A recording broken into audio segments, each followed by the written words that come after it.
Perfect. Okay, hello again. Hi again. Um, Yes.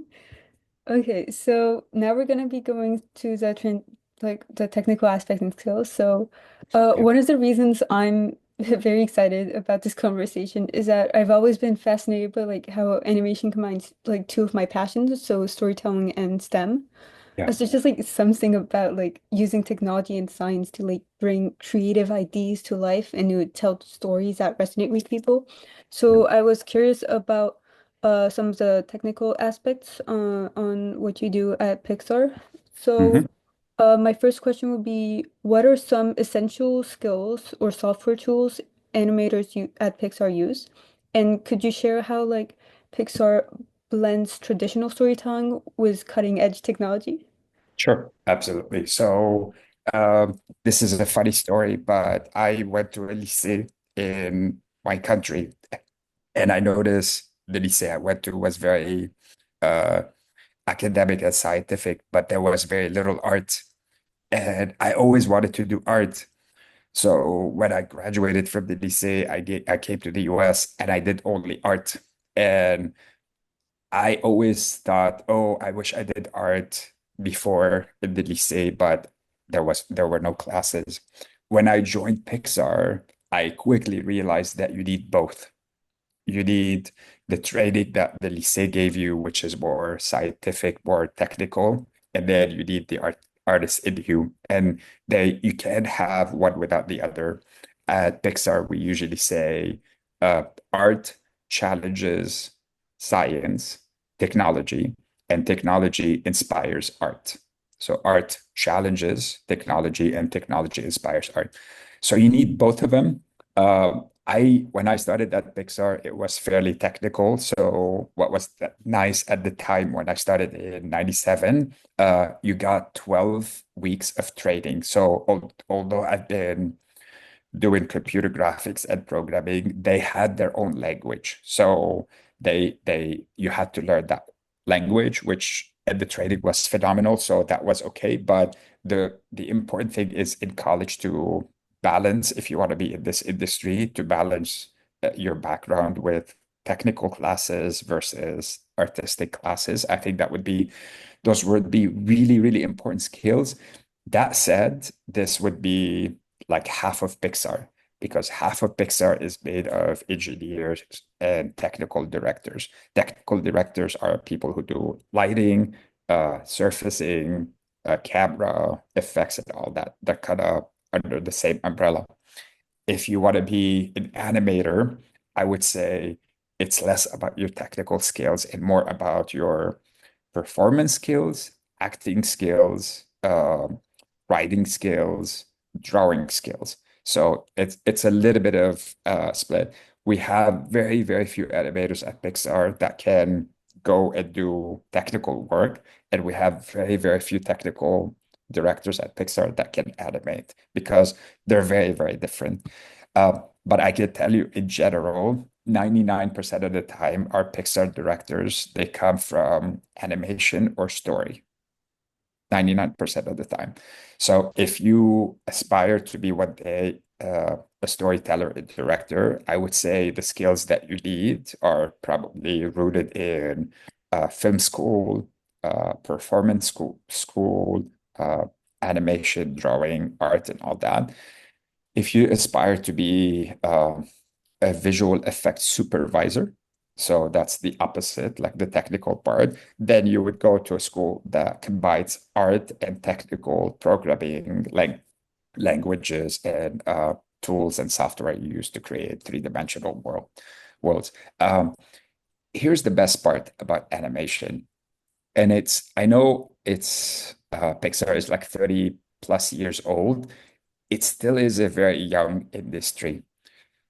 And what I mean by that is a lot of the time at work when we have projects, there's not a lot of information out there how to do it. So you're always trying to find solutions. You're always creating these new solutions, and it's very exciting.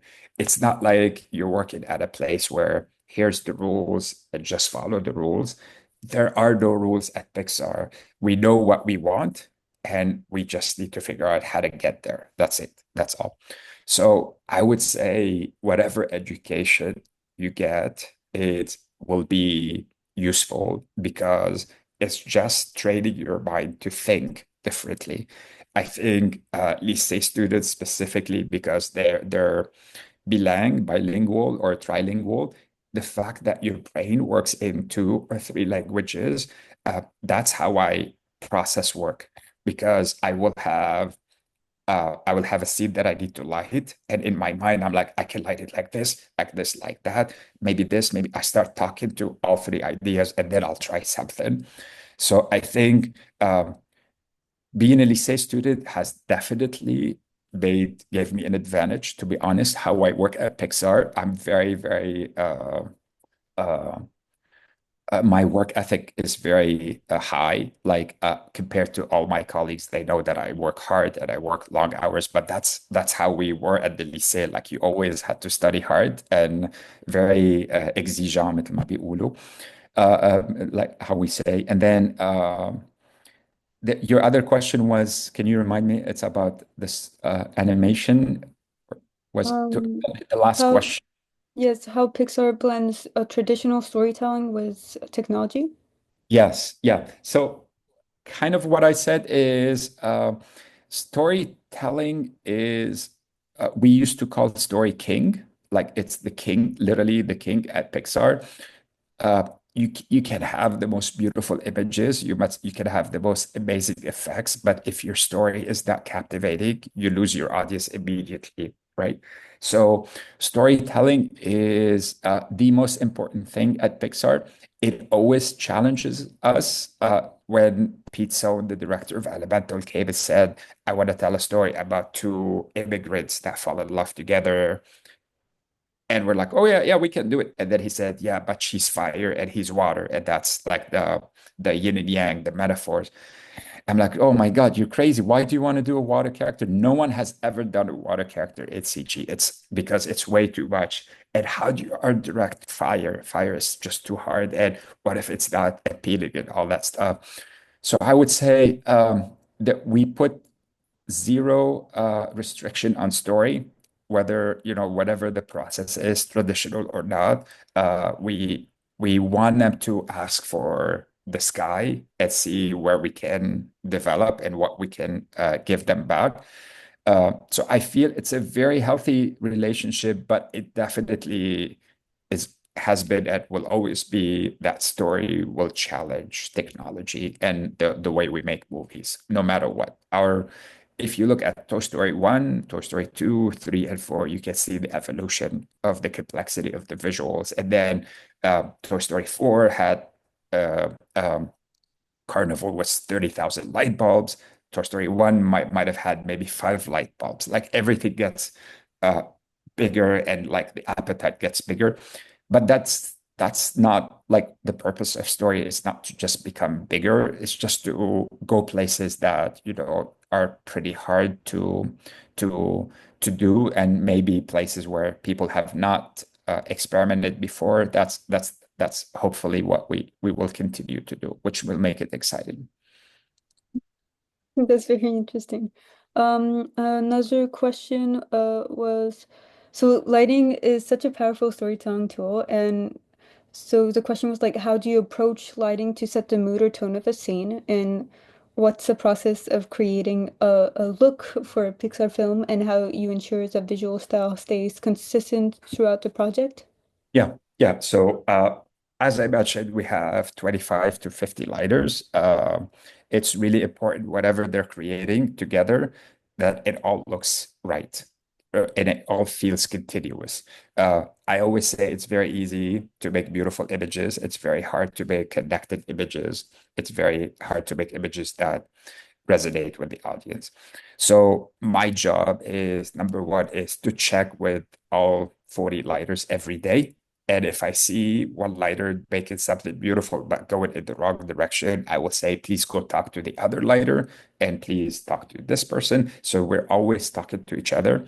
And in fact, when we show our work, we show it together, all 40 of us. We have movie theaters at Pixar. So we go in the movie theater and we watch all the work so that whatever note you give, people can hear it, and then they build on top of that, so to speak. So that's at least how we keep an eye on the continuity between all our scenes.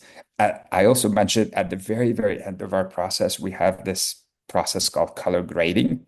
So sometimes you keep an eye on everything and still you miss something, right? So let's say, oh, I didn't pay attention now, something doesn't look right. So I still have a little bit more room at the very end to fix some mistakes. In terms of mood, it's a very simple process. Every shot has a story to tell, and our jobs is to tell it visually, not with performance. We're not animators, not with dialogue. So we have to tell it. So I literally take every shot in the movie, and I will ask the directors those very specific things. Where is our main character emotionally in their emotional arc? Are they happy? Are they down? What is happening? I will say, how do you want the audience to feel? Which is the definition of mood. Like, how do you want people to perceive what they're looking at? I will ask technical questions like, what time of day is it? Should we try soft lighting? Should we try hard lighting? Soft lighting has like a calming effect, maybe less graphic. Hard lighting might give you really cool shafts of light or shadows, like graphic shadows. So we go through this conversation, then we talk about colors and what kind of colors do we want to use because we're very aware that color, as I mentioned, has a very big impact on how we feel. Uh, Also, there's this, our eyes are rods that see colors, basically. They biologically, when you show a person green, a lot of green, their eyes become thirsty to see pink or magenta. This is biology. So if we have a scene that needs to look very rich with magenta or pink, we will precede it with a scene that has a lot of green in it. So that when we cut to that scene, you're able to see all that rich pink and all that stuff. So there's a bit of like color theory studies of how we want the audience to react to that.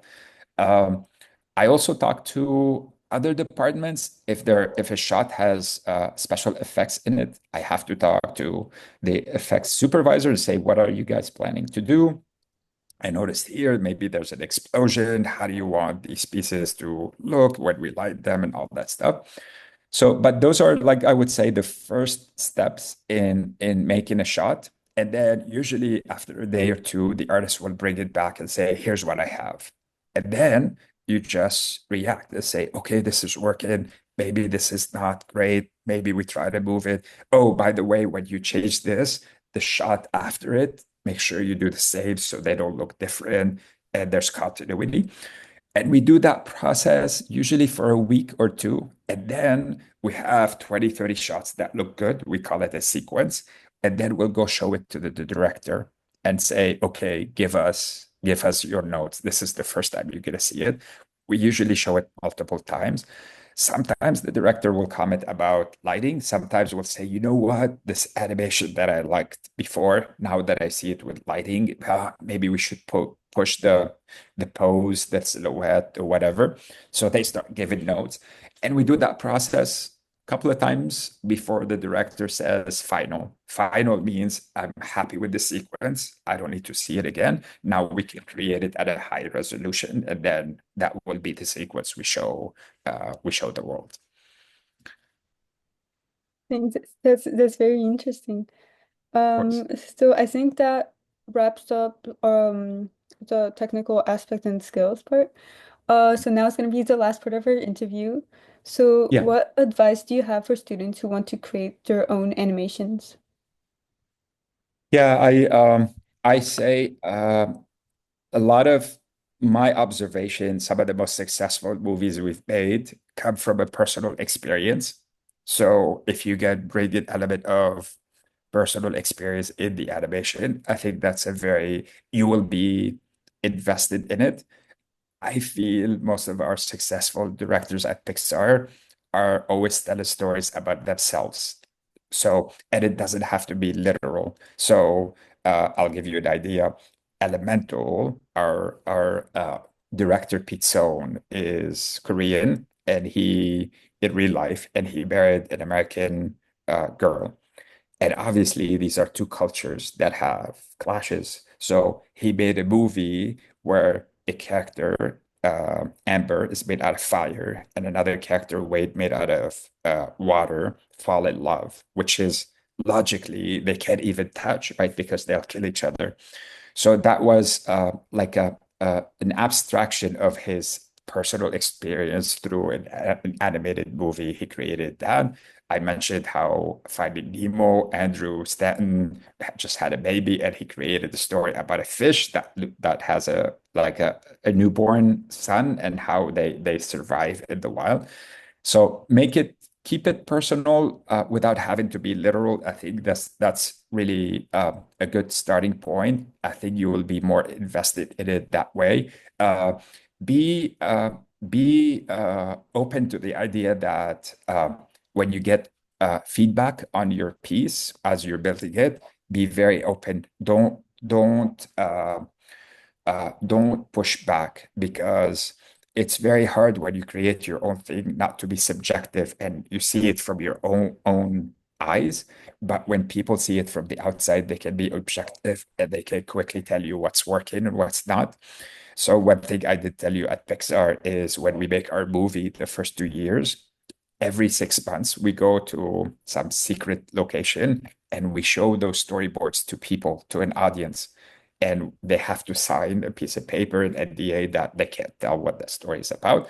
But we study them, we see how the audience laughs. If they don't laugh, we take note, and then we have a score. We literally have like an A or a B or a C, and many times we don't get it A.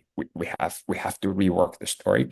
So as you're making your own movie, always reach out to your friends in the club and say, what do you think? Is it good? Do you like it? And don't be offended if someone says, no, it's not working, because I know animation is already hard. Like imagine you do a stop motion scene and you love it, and then someone comes, it's like, hey, Owen, I think you missed an opportunity to put a light here. It's like, oh God, I have to do it all over again. But that's exactly what we do at Pixar. That's why our movies take 3 years and not 3 months. We throw away a lot of stuff. We try it, try it, try. So I would say keep it nice and personal without being literal. Uh, Welcome feedback as much as you can. And then lastly, collaborate with other people. It's really hard to do this stuff by yourself. I mean, yes, you can if you had 10 years to make a movie, but if you really want the best and you want like good and honest feedback, try to collaborate with other people and ask for help. And then in return, you can also help them with their piece. Mhm. That's some very good feedback. Okay, so now my turn's done, and we still have a few members who've asked questions. Sure. Yeah. So we have a question from Maeceo. Oh, Eowyn, I don't have the volume. Oh, again. That's okay. Yeah. Yeah. Mm, mm, yeah. There we go. What's one thing about working at Pixar that surprised you?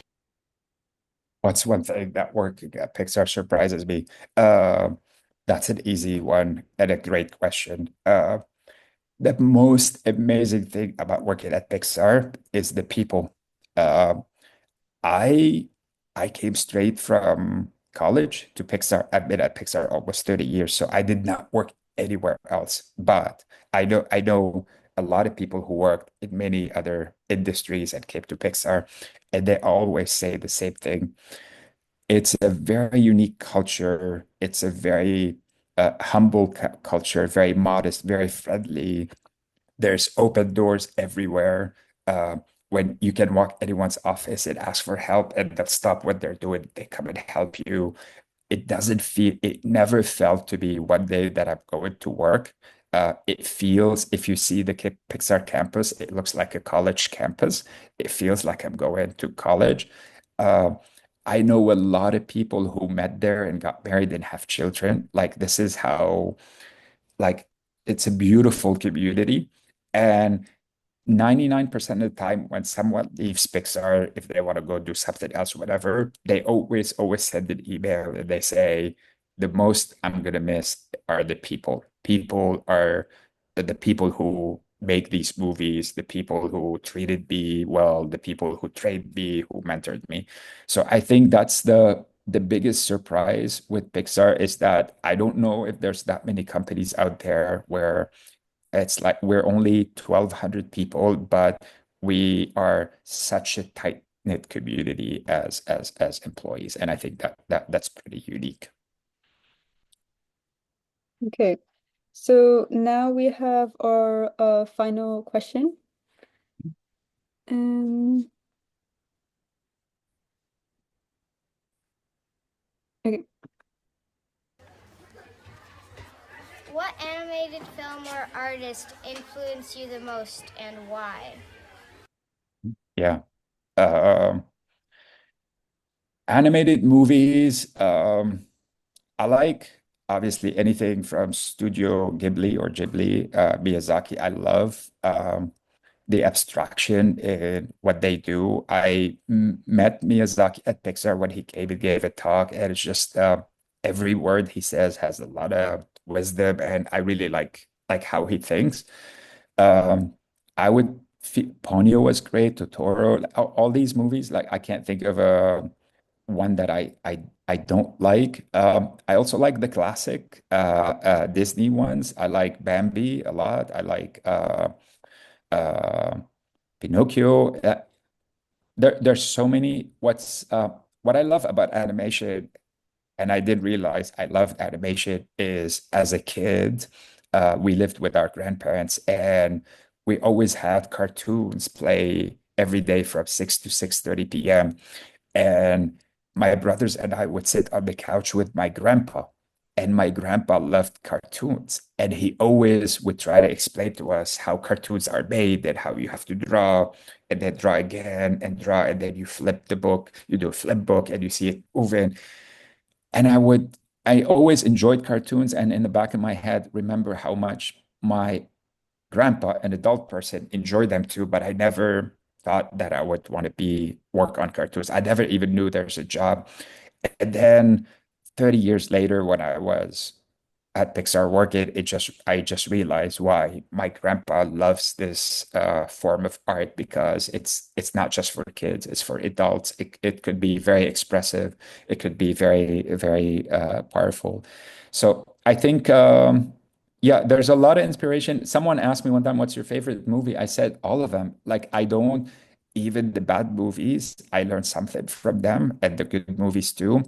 I think some of the best reference movies I've looked at are like nature in outside, like going outside, observing as a lighter, like how the light works, how the environment changes color and all that stuff. It's free, it's nice, it's available. So I love being in nature and observing. There are a lot of great movies out there. I tend to like sometimes a bit sci-fi movies. I don't know if you've seen Ex Machina, Arrival. Some of these movies, they're what I like about them is they're not too sci-fi-ish, and they have a very meaningful message in them, and I like it. I like that. I like in general. Contrast in movies. It's called chiaroscuro, which is like darker, like most of the image is dark and there's some bright areas. I like that a lot. I like the contrast in images. Um, I also, as a lighter, I studied a lot of painters. Mary Blair from Disney was a big inspiration for Up. Uh, many other painters that just inspired the work. So that's the beauty of animation. There's no one movie or no one animation or nothing specific that inspires us. Many times when we hear of an idea, we literally go on the internet, on Google, we start searching, and then eventually we get pieces of information and we try to stitch something that is inspired from all these pieces. So, yeah, I think that's it. Thank you. Okay, so that was the final question. So I'd like to thank you Of for course. sharing your time and expertise with us today. Your insights, your storytelling, the creative process at Pixar, it was really inspiring and valuable. Your questions were very answered very deeply in depth. So thank you for that.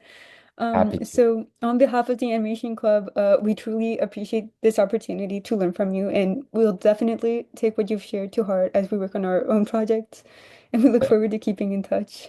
Yes, please keep in touch. I'd love to see when you guys do projects. If you'd like, at some point, you can send me some of the projects. I can give you quick feedback just to get an idea of how the kind of feedback we give at Pixar. I'll try to do some of that with your projects too. Mhm.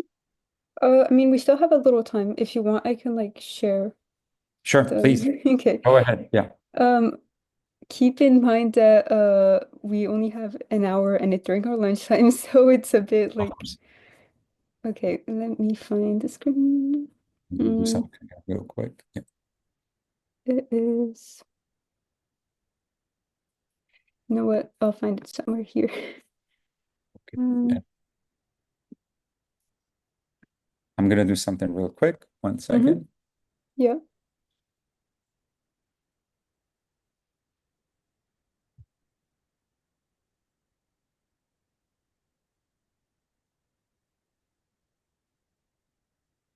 Okay. Um, these are a few photos from when we were making. I brought clay.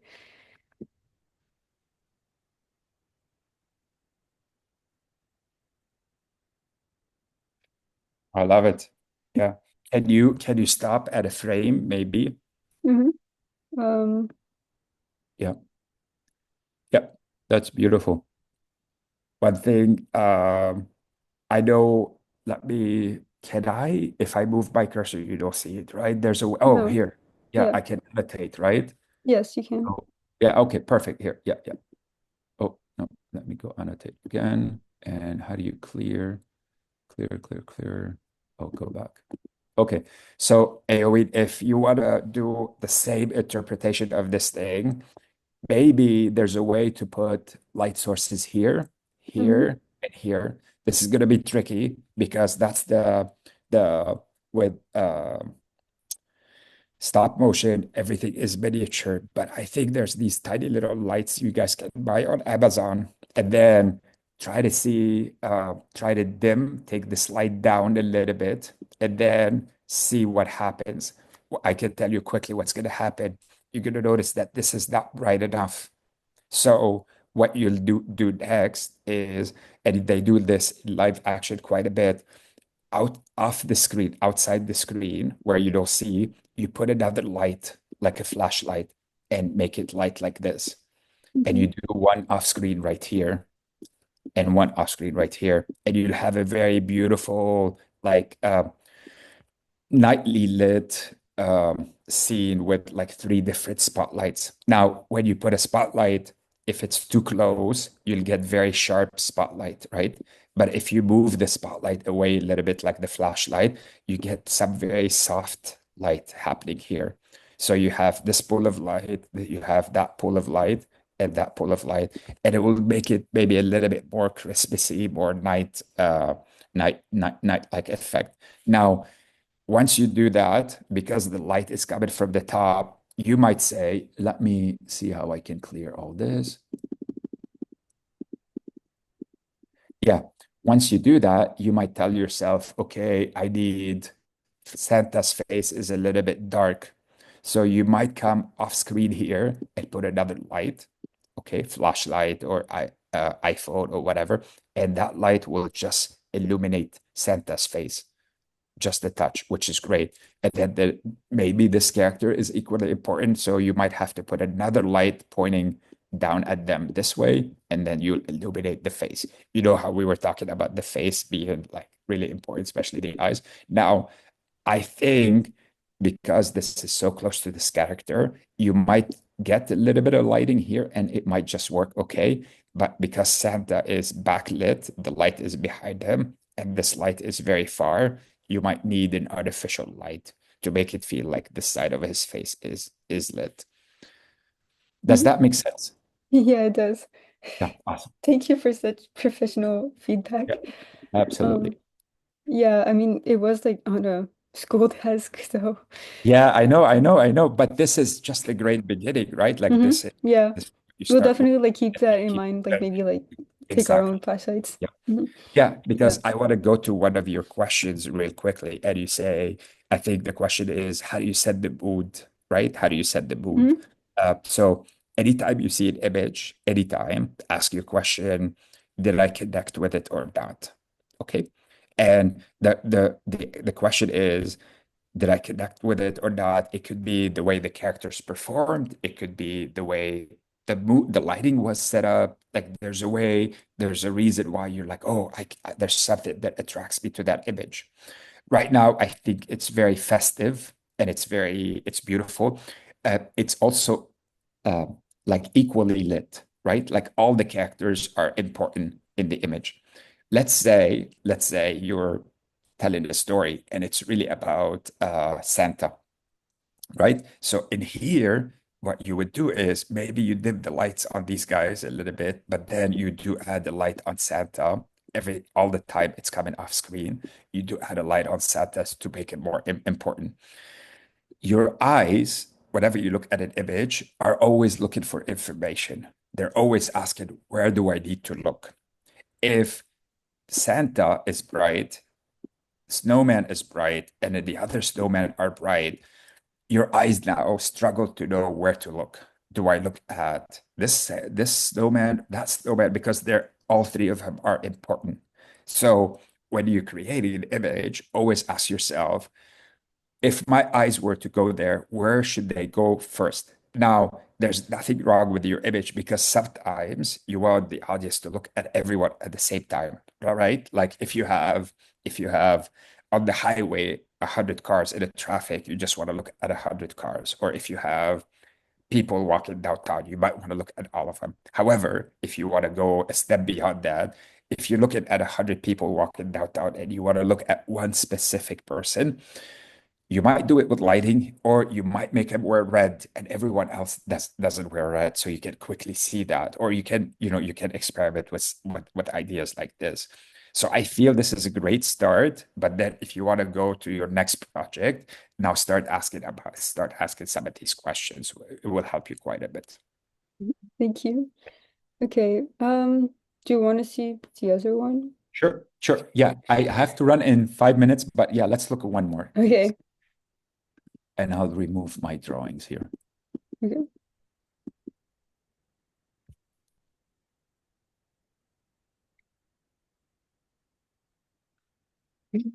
I love it. I love it. And I think the performance is beautiful. And my initial reaction, let me get rid of these things. Okay, Aoe, watch this. Hmm. If so there's it's like a couple that it's a beautiful story, but just imagine if the light was just here. And just imagine if this got much darker. So if Hmm. I do this, can I do dark? Oh, and can I make my, let me see. Can I paint? Oh, wow. Look at that. Yeah. Uh, so bulk, can I make it even bigger? Let me check real quick. No, it's just this. That's okay. Yeah, but imagine like things got a little bit darker here and darker here, right? It will make it like very romantic, I guess. And the way you do this, let me get rid of this. So if we're looking down at your table, you have a table and you have two characters, right? Right here, right? And you have a wall right here. So there's a wall right here. Oops, sorry. Sure. Here we go. That's okay. You have a wall right here, and then I think you have a wall right here, and then your camera is looking at them this way, right? This is reverse, but this is what's happening. And then in the ceiling somewhere, it looks like you have a light source, a light source. From the shadows that I can see, it's coming from the left, right here. So it's coming from the left of the camera. You can add off screen like a piece of cardboard right here. you know what that piece of cardboard is going to do? It's going to give you a shadow. Hmm. It's going to darken this. You might add another piece of cardboard off screen right here, and it's going to give you another shadow right here. And start putting pieces of cardboard here and there, and then before you know it, you have a very nice romantic look for your movie. One thing I forgot to tell you, Eowyn, the importance of references. I spend the first year on every movie. I usually gather around 15 to 20,000 references, and I categorize them. So if I were to work on this project, I would literally go on the internet to say, movies with a romantic scene. It doesn't have to be snow people. It doesn't have to be motion picture. And then I would say at night, let's say. And then you start seeing all these images, and just by looking at them, they inspire you in a new, fresh way to look at your final lighting and how you want to light it. So many time at work, when I present my work to the director, I always start with references. I say, I was watching this movie, I did a couple of screenshots, I found this on Google, that on the internet, whatever. And then they'll say, yeah, yeah, I like this, I like this. And then I'll go back and refine it. So it makes it much easier to work that way than just try to just do it. Like, because it helps you focus and narrow exactly what you want to do. Okay. Makes sense? You have 3 minutes left, yeah. Yep, Do let's you do want it. to see the things we did for Halloween? Yes, let's do it real quick. Just Sure. really quickly. So Perfect. that wasn't stop motion, that was um like 2D, so like Okay, drawings. I'm not sure. Okay. I have, sorry. that's okay. Um oh, I have mine in this email. That was just a screen recording, so there's no music, but I love it.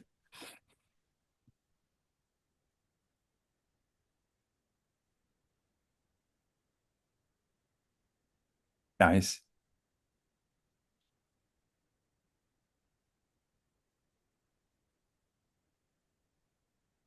How did you do this? Was it hand drawn or is it on the computer?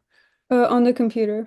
Very nice. Yeah, looks Hmm. really cool. Yeah. Are you able eventually, can you add sound to it too?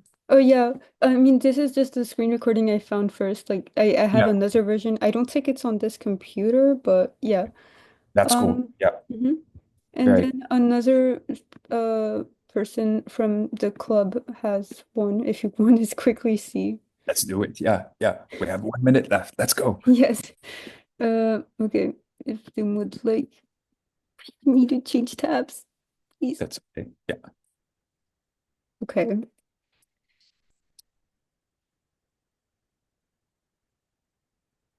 Yeah.